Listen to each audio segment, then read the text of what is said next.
सोलापूरच्या खासदार प्रणिती शिंदे यांच्या घरी सुद्धा लाडक्या बाप्पाचं आगमन झालं आणि त्यांच्या टाकळी येथील जाईफुई फार्म हाऊसवर बाप्पाचं आगमन झाल्याचं पाहायला मिळालं।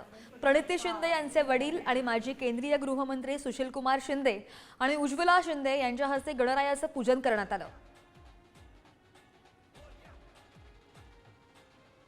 आगमन आमच्या घरी झालंय दरवर्षीप्रमाणे आणि ह्या वर्षी सोलापुरात शेतावर गणपती आहे।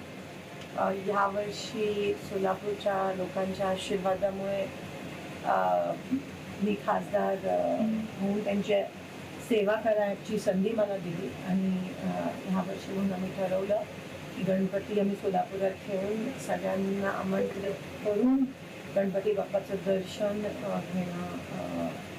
घेण्यासाठी ह्या ठिकाणी गणपती बाप्पाला आणलं।